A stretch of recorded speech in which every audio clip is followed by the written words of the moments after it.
Fini les 10 ou 15 épreuves finales en terminale.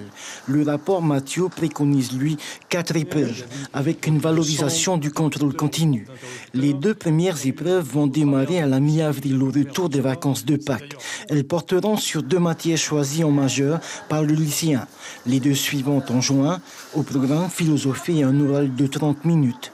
Si cette réforme est adoptée dans 15 jours, la Polynésie aura 3 ans pour s'y préparer.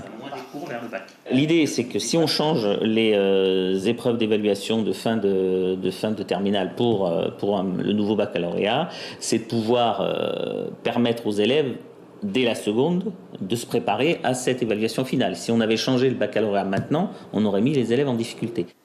Pour le vice-recteur de Polynésie française, il était temps de réformer le baccalauréat. L'enseignement est de qualité. Ceci étant, chaque année, vous le savez bien, nous autres parents d'élèves, nous sommes un peu agacés, puisque le baccalauréat dure longtemps. Très souvent, les établissements sont fermés tout le mois de juin, et de temps en temps, même certaines épreuves commencent dès le mois de mai.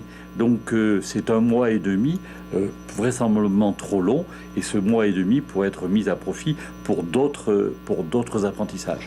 Certains syndicats sont contre cette réforme. Ils estiment que l'on tend vers la disparition de plusieurs filières. Cela aura forcément des répercussions sur les postes de fonctionnaires. Le problème, c'est que le baccalauréat ne se fera plus, donc tout le monde ne sera plus jugé à la même enseigne avec un bac national, mais ce sera un bac un peu par lycée. Pourquoi ? Parce qu'il y aura beaucoup moins d'examens terminales. 60% des examens ne se feront plus en terminale ponctuelle, mais ce sera des examens en cours de formation. C'est-à-dire, on forme les élèves de notre lycée et on les évalue. Et ensuite, on leur donne le bac. Pour l'instant, les bacs technologiques et professionnels ne sont pas concernés par cette réforme.